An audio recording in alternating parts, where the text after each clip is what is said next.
Hello বন্ধুরা, আমার এই দারুণ স্বাদের রেসিপিতে সবাইকে স্বাগত। বন্ধুরা, যে বন্ধুরা আমার চ্যানেলটিতে নতুন এসেছেন, অনুরোধ রইল আমার চ্যানেলটি সাবস্ক্রাইব করার জন্য। আর যে বন্ধুরা আমার চ্যানেলটি সাবস্ক্রাইব করে রেখেছেন, অসংখ্য ধন্যবাদ।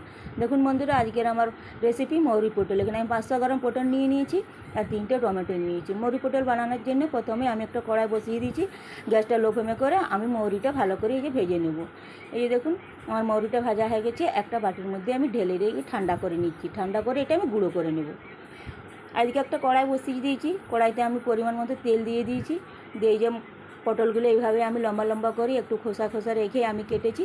দিয়ে আমি পটলগুলো তেলের মধ্যে ছেড়ে দিচ্ছি। এই যে দেখুন, আমি পটলগুলো তেলের মধ্যে ছেড়ে দিলাম। দিয়ে এখন সামান্য হলুদ আর একটু লবণ দিয়ে, 1 চিমটি লবণ দিয়ে এটা আমি ভেজে নেব।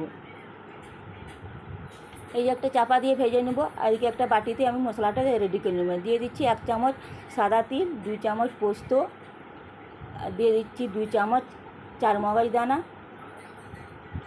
আর দিয়ে দিচ্ছি 5-6টা কাজু। এগুলো সব কিছু আমি শিলনোড়াতে বেটে একটা পেস্ট বানিয়ে নেব। এই যে দেখুন, এদিকে আমার পটলটা ভাজা হয়ে এসছে।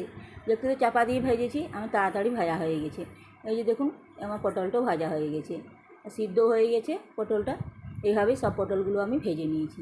এখন ওই তেলেতে অল্প 1 চিমটে আমি হলুদ দিয়ে আমি আলু একটা দিয়েছি, ভেজে নিব। আলুটা আপনারা চাইলে নাও দিতে পারেন, শুধু পটল দিয়ে রেসিপিটা বানিয়ে নিতে পারেন। যেহেতু তো আমরা আলু একটু পছন্দ করি, এই জন্য একটা আলু দিয়েছি। এই যে দেখুন, আলুটা গ্যাসটা লো ফ্লেমে করে ভালো করে লাল লাল করে ভেজে নিতে হবে, যেমন আলুটা ভাজতে ভাজতেই সিদ্ধ হয়ে আসে।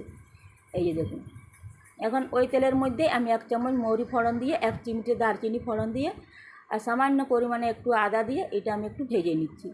এই যে হালকা করে একটু ভেজে নিয়েছি। এখন দিয়ে দিচ্ছি 1 চামচ হলুদ গুঁড়ো।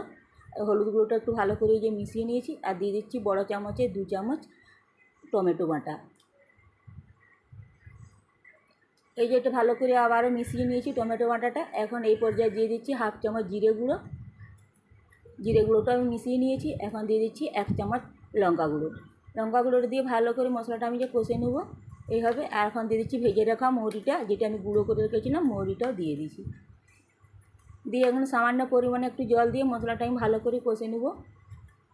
গ্যাসটা লো ফ্লেমে করে। এই দেখো, মশলা থেকে আমার তেলটা ছেড়ে গেছে। এখন একটু স্বাদ অনুযায়ী লবণ আর 1 চিমটে চিনি দিয়ে এটা আমি আবারও ভালো করে মশলাটা কষে নিয়েছি। দেখুন, মশলা থেকে আমার তেল ছেড়ে গেছে। এর পর্যায়ে আমি দিয়ে দিচ্ছি যে মশলাটা আমি পেস্টটা বানিয়ে রেখেছিলাম, পেস্টটা এখন দিয়ে দিচ্ছি।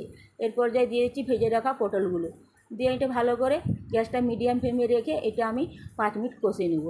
এই যে দেখুন, মশলা থেকে আমার আবারও তেল ছেড়ে গেছে। এখন ভেজে রাখা আলুগুলো আমি অ্যাড করে দিলাম।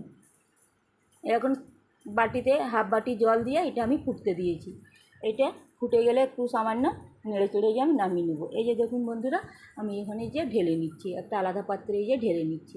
এটা আমার মৌরি পটলটা একদম পারফেক্টভাবে হয়ে গেছে। দেখুন বন্ধুরা, আমার এই পর্যন্ত রেসিপিটি যদি আপনাদের ভালো লেগে থাকে, অবশ্যই একটা লাইক কমেন্ট শেয়ার করবেন। অনুরোধ রইলে আমার চ্যানেলটি